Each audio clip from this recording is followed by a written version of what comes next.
दोस्तों, एक और नया दिन और मैं बलजीत परमार हाज़िर हूँ एक नई कहानी, नया किस्सा लेकर।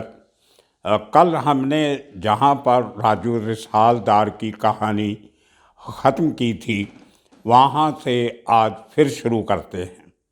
अ, अशोक भोगीलाल के मर्डर के करने के बाद जब परेश चौहान वहाँ से भाग रहा था, तो उसको रेलवे स्टेशन पे तैनात पुलिस पकड़ लेती है। उसके बाकी साथी नहीं पकड़े जाते, अकेला पकड़ा जाता है और वो पुलिस को ये कहता है कि मैंने तो इसको मारा ही नहीं, मारने वाले और थे, वो भाग गए। ये पहले अपनी एक एलिबाई लेके साथ में चला था। इसने को रिजर्वेशन फॉर्म भर के रखे हुए थे, वो अपनी जेब में एक थैली में डाल के रखे थे और पुलिस को कहा, और साथ में 2 आइडेंटिटी कार्ड अपने जेन्युइन, नकली नहीं। तो इसने प्ली ये लिया कि मैं तो देखो रेलवे स्टेशन पे ये अपने गांव की उत्तर प्रदेश की टिकट बुक करवाने के लिए जा रहा था। ये फॉर्म मैंने भर के रखे हुए हैं, ये मेरी आईडी कार्ड है, उसके एक ड्राइविंग लाइसेंस की कॉपी थी और एक था। उसने कहा, ये प्ली लिया कोर्ट में कि अगर मैंने इसको मारना होता तो मैं अपने आई कार्ड, आइडेंटिटी प्रूफ साथ में लेके क्यों जाता। अगर मेरे पास कोई सबूत नहीं होता मैं कौन हूँ क्या हूँ, तो उसमें साबित करना कोर्ट में बहुत मुश्किल हो जाता था। और इसी प्ली पे देखिए परेश चौहान अशोक भोगीलाल के मर्डर केस से लोअर के कोर्ट में बरी हो जाता है। बड़ी मुश्किल से वकीलों को लेके उसकी फैमिली और पुलिस दोबारा हायर कोर्ट में केस करती है और वो केस आगे चलता है। तो इतने तरीके से, इतने दिमाग से ये पूरी अशोक भोगीलाल जो इतना बड़ा पॉलिटिकल फिगर था, इतना बड़ा नाम था, पैसा था, बिजनेस था, उस शख्स की हत्या से ओवरनाइट राजू रिसालदार उस शहर का अनक्राउंड किंग बन जाता है, द सुपर डॉन। उसके पहले ना तो इतना बड़ा दबदबा किसी का बड़ौदा में रहा था, ना उसके मरने के बाद किसी का इतना बड़ा क्राइम में बड़ोदरा में आज तक नाम हुआ है। इसलिए कहते हैं कि राजू रिसालदार बड़ोदरा का पहला और आखिरी डॉन था। अब देखिए, आपको लेके चलते हैं, उसके आगे जो कहानी डेवलप होती है वो उससे भी ज़्यादा सीरियस है। अब जो शहर में बड़े बड़े व्यापारी, बड़े बड़े इंडस्ट्रियलिस्ट, वडोदरा तो बहुत बड़ा इंडस्ट्रियल टाउन भी है, उसके बाद इन लोगों ने अपना असर सूख रिसालदार के गैंग ने जो नज़दीक एरियाज पड़ते हैं वहाँ से बाहर भी पाँव फैलाने शुरू किए। नवसारी में एक एनआरआई गुजराती कपल का मर्डर होता है, शायद मनोज पटेल या इस किस्म का नाम था उस एनआरआई का, जिसको नवसारी में फिरौती के लिए मारा जाता है। उसमें भी परेश चौहान का हाथ बताया जाता है। उसी तरह अंकलेश्वर में जो नज़दीक एक केमिकल यूनिट्स का बहुत बड़ा इंडस्ट्रियल टाउन है अंकलेश्वर, वहाँ पे जाके 2 वारदातें की जाती हैं। ये पूरा किस्सा 92 साल भर में चलता है। तकरीबन 13-14 केस जो हैं मर्डर के, एक्सटॉर्शन के, फिरौती के, ये 1 साल में कर दिए जाते हैं। और राजू रिसालदार का दबदबा, उसकी शहर पे पकड़ इतनी मजबूत हो जाती है कि पुलिस वाले भी उसको हाथ डालने से डरते थे। और देखिए, इसका बाप तो पुलिस में था, लेकिन उसके साथ साथ इसका छोटा भाई जिसका नाम अरुण रिसालदार था, वो भी गुजरात पुलिस में ही था, आज भी है गुजरात पुलिस में। लेकिन कहते हैं कि दारू वारू पीने की आदत से वो ड्यूटी पे काम बराबर करता नहीं था, तो इसलिए आजकल वो अंडर सस्पेंशन चल रहा है। तो ये शख्स पुलिस कांस्टेबल का बेटा, जिसका भाई आज भी पुलिस में है, वो आदमी कानून से खिलवाड़ करता जा रहा है, लगातार एक के बाद एक अपनी हरकतों को अंजाम दे रहा है। आप देखिए, जैसे कहते हैं कि हालात और जो आपका जो आपका आगे जो मिलता है आपको उसकी रिटर्न में, वो बहुत जल्दी आपके सामने आ जाता है। तो पूरी एक साल हुकूमत करने के बाद नेक्स्ट ईयर 93 शुरू होता है। उस ज़माने में ये आदमी मुंबई में शिवसेना के लीडर्स का काफ़ी चहेता बन गया होता है, क्योंकि इसने तकरीबन 50 से भी ज़्यादा यूनिट्स वडोदरा में अपनी ट्रेड यूनियन के थ्रू कब्जे में ले ली थी। बहुत लंबा चौड़ा पैसा आता था, हफ्ता आता था, और ऊपर से पैसा लोग देते थे कि हमारी यूनिट का ख्याल रखना। लेकिन जो अशोक भोगीलाल का मर्डर से शहर में एक राजू रिसालदार के खिलाफ इसकी खिलाफत भी शुरू हुई, और उसमें सबसे ज़्यादा रोल अदा किया वहाँ के एक लोकल गुजराती न्यूज़पेपर में जिसका नाम है संदेश। संदेश के एडिटर हुआ करते थे दिनेश पाठक। वो उस अखबार को के एडिटर थे, रेसिडेंट एडिटर, हेड ऑफिस उनका कहीं और था। तो उन्होंने, और जो लोकल जो सोशल एक्टिविस्ट होते हैं, जहाँ समाज में सफाई का जो काम करते हैं, उन लोगों ने एक ग्रुप बनाया जिन्होंने राजू रिसालदार की मुखालफत शुरू की, और उसमें शहर में काफ़ी मज़ारे वगैरह भी चलते रहे। कई बार शहर को बंद भी किया गया, बहुत से सेमिनार्स हुए, और बड़े प्लेटफॉर्म्स पे राजू रिसालदार और चिमन भाई पटेल के का जो क्रिमिनल पॉलिटिकल नेक्सस था उसको एक्सपोज करने की कोशिशें शुरू हुई। उसमें और भी बहुत सारे लोग थे। मेरे पिछले एक हफ्ते से मैंने बहुत से लोगों से बात की, जिनमें मेरे पुराने कलीग मुंबई के मनु देसाई, सीनियर कलीग, उनको मैंने अहमदाबाद में फ़ोन किया जानकारी लेने के लिए। उन्होंने मुझे आगे संदेश के जो आज के एडिटर हैं, वो भी पाठक हैं, उनसे मेरी मुलाकात करवाई फ़ोन पे। उनके थ्रू चलते चलते मेरे कई लोगों से और बातचीत हुई, जिन्होंने मुझे काफ़ी सारी फ़ोटोग्राफ्स भेजी और अंदर की जानकारियाँ भी दी। तो कहने का मतलब ये है कि लोग आज भी उस दौर को अच्छी तरह याद करते हैं। संदेश का ऑफिस हुआ करता था उन दिनों में करेली बाग एरिया में। बाद में किसी कारण वो बिल्डिंग डिमोलिश कर दी गई, पुरानी होगी, जब कुछ नई रीडेवलपमेंट हुई होगी। तो आजकल वो संदेश का एक नई बिल्डिंग बनी हुई है, एक नई बिल्डिंग से उनका वो अखबार निकल रहा है। तो जब पाठक ने अपने एडिटोरियल्स में न्यूज़ में खबरें छाप के साथ में कुछ लोकल जो और अखबार थे छोटे बड़े, उन्होंने मिलके एक मुहिम चलानी शुरू की कि जब तक ये पॉलिटिकल नेक्सस ख़त्म नहीं होगा, चीफ मिनिस्टर की एक नॉन क्रिमिनल के साथ मिली भगत ख़त्म नहीं होगी, वडोदरा का भला नहीं हो सकता। तो वो प्रेशर बिल्डअप होना शुरू हुआ और ख़ास तौर पे जो दिनेश पाठक थे, उनकी अशोक के साथ पर्सनल दोस्ती भी थी। तो उनको भी बुरा लगा होगा पर्सनल लेवल पे कि ऐसे मेरे दोस्त की किस तरह से रेलवे स्टेशन पे हत्या की गई।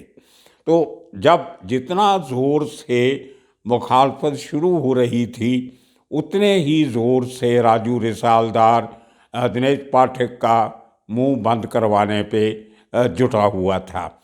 लेकिन वो थोड़ा डर इस बात से रहा था कि ये एक पत्रकार है, इसके ऊपर कोई हमला जाकू अटैक मुझे काफ़ी नुकसान पहुंचा सकता है आने वाले दिनों में। लेकिन कहते हैं ना कि एक ना एक दिन वो जो गुबार होता है वो निकलता है और बहुत बुरी तरह फटता है। तो मई 1993 के एक दिन राजू रिसालदार के आदमी 18 लोग, 2 4 6 नहीं 18 लोग चाकू छुरे लेके संदेश के उस करेली बाग वाले ऑफिस में एंटर करते हैं। जब तक पाठक अपने ऑफिस में नहीं आए होते हैं, वो अंदर होते हैं तो जैसे ही पाठक अपने ऑफिस में एंटर करते हैं उनके ऊपर जानलेवा हमला किया जाता है और कहते हैं कि 70 से ज़्यादा चाकू और छुरे के वार उस पत्रकार के ऊपर किए गए। और सबसे जो दुखद बात उसमें थी, उसमें कुछ उसके हाथ की उंगलियां भी काटी गई, क्योंकि उनको कह के भेजा गया था कि जिस हाथ से वो आदमी हमारे खिलाफ लिखता है उसके वो हाथ काट दो। तो ये बड़ी अजीब बात है कि इतनी दूर तक क्रिमिनल जाते हैं जब उन्होंने अपना बदला लेना होता है। तो एक वो जीत फिल्म आई थी हिंदी की, उसमें एक डायलॉग था, अमरीश पुरी भी अपने एक कारिंदे को इसी किस्म का ऑर्डर देता है कि जो पत्रकार मेरे खिलाफ लिख रहा है, जिस हाथ से वो लिखता है वो हाथ काट के ले आओ। और कुछ नाम उस रिपोर्टर का मेरा नाम दिया हुआ है और उसके थोड़े दिनों के बाद मेरे ऊपर अटैक हुआ और उसमें से 2 गोलियां मेरे हाथ पे लगी। तो ये अंडरवर्ल्ड का एक तरीका होता है कि जो पत्रकार उनके खिलाफ लिखता है, जब बोलता है, तो उसके हाथ काटने की सज़ा दी जाती है। तो इसी किस्म का वो फिल्म बनने के वो उस फिल्म में जो ये डायलॉग आया या ये जो सीन दिखाया गया, मेरे ऊपर तो अटैक फिल्म बनने के बाद हुआ, लेकिन पाठक के ऊपर तो ये अटैक और फिल्म बनने के पहले हो गया था। तो हो सकता है कहीं ना कहीं उस फिल्म के राइटर को वडोदरा के इस पाठक मर्डर कांड की खबर जरूर होगी, जिसका जिक्र उसने अपने तरीके से उस फिल्म में कर दिया। खैर, तो ये लोग बुरी तरह अटैक करके उस पत्रकार को उसके ऑफिस में मार के फरार हो जाते हैं। उनमें जो सबसे बड़ा आरोपी था उसका नाम था राजू पवार। वो बहुत सालों से राजू रिसालदार के साथ जुड़ा हुआ था। तकरीबन हर बड़े कारनामे में उसने राजू का साथ दिया हुआ था। उसके साथ ही राजू रिसालदार का एक बहनोई, जिसका बाद में लोगों ने बताया कि उसका कोई डायरेक्ट इन्वॉल्वमेंट नहीं था, लेकिन राजू रिसालदार पे प्रेशर डालने के लिए पुलिस ने उसको भी इस केस में 18 लोगों में से एक उसका नाम भी है और उसका नाम है बलवंत सलास्कर। और बलवंत सलास्कर की वाइफ ने हाई कोर्ट में 2 बार अपील भी की कि मेरे हस्बैंड का इसमें कुछ लेना देना नहीं है, पुलिस ने ज़बरदस्ती इसका नाम जो है वो डाला है, उसको किसी तरह निकाला जाए, लेकिन उसकी अर्जी दोनों बार कोर्ट ने बर्खास्त कर दी। तो ये उसके चलते हुए जो प्रेशर बढ़ने लगा, अब पाठक के पत्रकार के मर्डर के बाद जो एक गुस्सा पूरे शहर में उभरा, पूरे शहर को बंद रखा गया, मुजाहरे किए गए और पूरी गुजरात की प्रेस एक साथ में इकट्ठी हुई। अहमदाबाद से लेके सूरत, बाकी बड़े शहरों में पत्रकारों ने मुजाहरे किए और एक बहुत बड़ा प्रेशर जो था वो चिमन भाई पटेल के ऊपर बना कि वो अपने उस पाले हुए गुर्गे को लगाम दे, उसको पकड़े, कानून से काम में लाए। और वो जो प्रेशर बढ़ने लगा तो राजू रिसालदार वहाँ से भाग के अपनी मारुति या स्टीम गाड़ी, जिसको मारुति 1000 भी कहते थे, उसमें अपने 5 साथियों के साथ मुंबई आ जाता है। यहाँ पे आके वो शिवसेना प्रमुख बाल ठाकरे और दूसरे बड़े नेताओं से बातचीत करता है कि मुझे किसी न किसी तरह इस मुश्किल से बाहर निकालिए। एंड अनफॉर्चुनेटली फॉर हिम, जो उसका सबसे बड़ा सरपरस्त था शिवसेना में, रमेश मोरे, उन्हीं दिनों में रमेश मोरे का भी अंडरवर्ल्ड के लोग मर्डर कर देते हैं मुंबई में।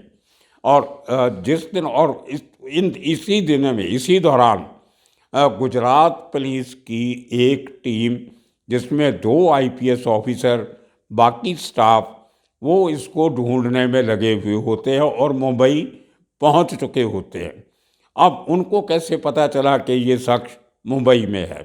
तब ये मोबाइल फ़ोन तो हुआ नहीं करते थे। तो ये शख्स रोज़ दिन में 3-3, 4-4 बार लैंडलाइन से लोकल जो PCO होते हैं, पब्लिक कॉल ऑफिस, वहाँ से जाके या अपने किसी जान पहचान के दफ्तर से या घर से बड़ौदा में अपने एडवोकेट को लगातार फ़ोन किया करता था और लंबी लंबी बातें उसके साथ करता था।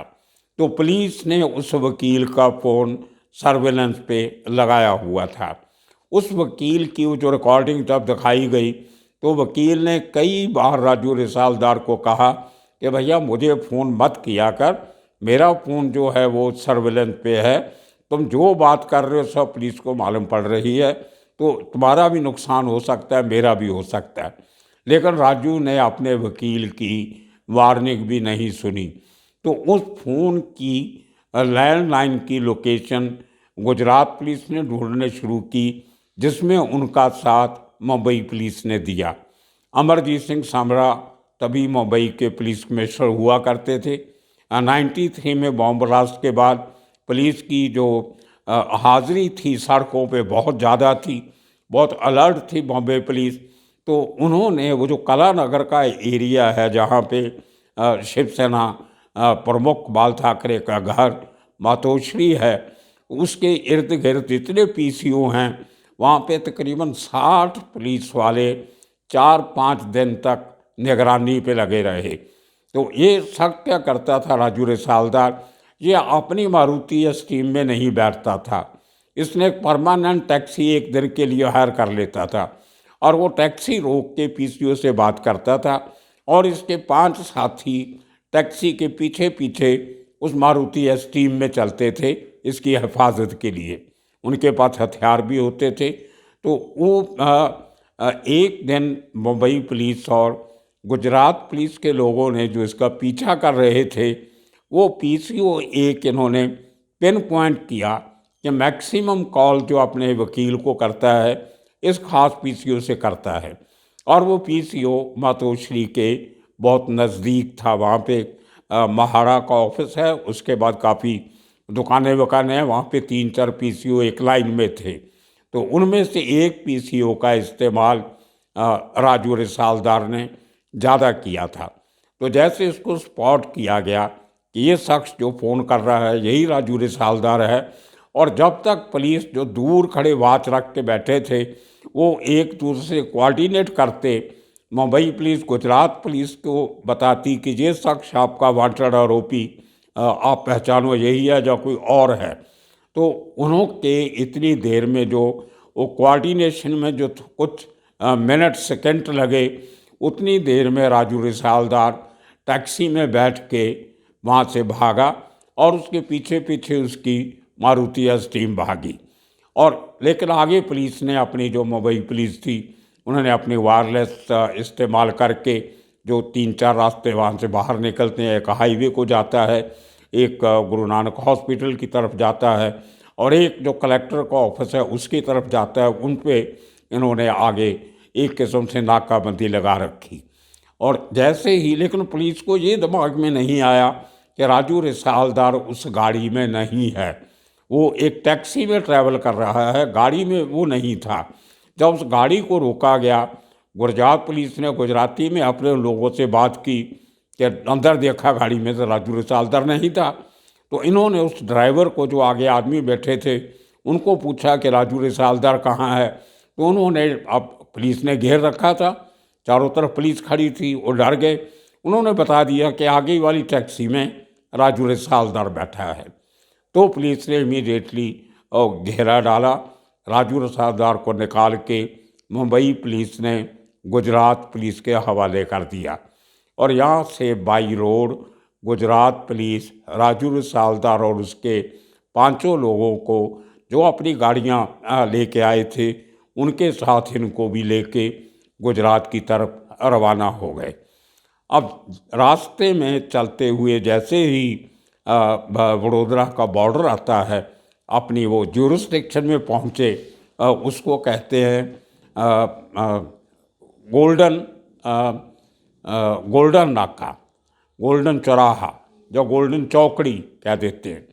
ये वही एरिया है, वही गोल्डन टबैको मिल है जहाँ पे राजू रिसालदार की यूनियन चलती थी, जहाँ से उसके सैकड़ों वर्कर उसके साथ थे, लेकिन उस एरिया में ले जाके पहले इसको एक स्कूल में लेके गए। खाली स्कूल की, रात का टाइम था, स्कूल की बिल्डिंग खाली थी, तो बहुत उजाड़ किस्म का एरिया है, ज़्यादा लोग देखते नहीं, आबादी ज़्यादा नहीं थी। एयरपोर्ट वहाँ से काफ़ी नज़दीक पड़ता है और उसके साथ इंडियन एयरपोर्ट स्टेशन का एक एरिया है और उसके साथ लग के ये गोल्डन कंपनी हुआ करती थी। तो उस स्कूल में ले जाके पहले इसकी पूरी आधी रात तक इंटरोगेशन हुई। सब पूछा गया उसने क्या क्या किया, क्या क्या नहीं किया, कितना पैसा कमाया, कहाँ रखा, बेनामी क्या है, चिमनबाई पटेल के साथ उसके क्या रिश्ते थे, उसको मारा तो कैसे मारा, उसको मारा कैसे मारा। ये पूरी आधी रात तक तहकीकात करते हुए पुलिस का वर्शन ये है कि जैसे ही वहाँ से हम इसको पुलिस हेडक्वार्टर की तरफ या पुलिस स्टेशन लेके जा रहे थे, तो वो गोल्डन जो चौराहा है उसके पास जाके इस शख्स ने गाड़ी से भागने की कोशिश की और हमारा किसी आदमी का हथियार छीन के कुछ चलाने की कोशिश की। इस किस्म का किस्सा जो पुलिस अक्सर सुनाती है। तो सुबह 5:30 बजे लोगों को ये खबर मिलती है कि अर्ली मॉर्निंग 5 साढ़े 5 के बीच में राजू रिसालदार का एनकाउंटर हो गया। उसकी छाती और सर में 3 गोलियां लगी हुई थी और वो सड़क के किनारे एक मिट्टी के ढेर पे उसकी लाश पड़ी थी। और उसके जो बाकी 5 साथी थे उनको स्कूल में नहीं रखा गया था, उनको दूसरी वैन में बैठा के उनको पुलिस हेडक्वार्टर भेज दिया गया था। तो इस तरीके से वो शख्स जिसने 2 साल में इतनी बड़ी अपनी हुकूमत एम्पायर क्राइम की खड़ी की, बड़े बड़े लोगों को चकमे दिए, दहशत का माहौल शहर में बना के रखा, उस शख्स की मौत सड़क के किनारे एक उजाड़ जगह उसी कारखाने के सामने मिली जहां उसका दबदबा चलता था। तो ये कहानी थी राजू रिसालदार की। आने वाले दिनों में और किस्से कहानियाँ लेके आपके सामने फिर हाजिर होंगे। तब तक के लिए आप सबका शुक्रिया, धन्यवाद।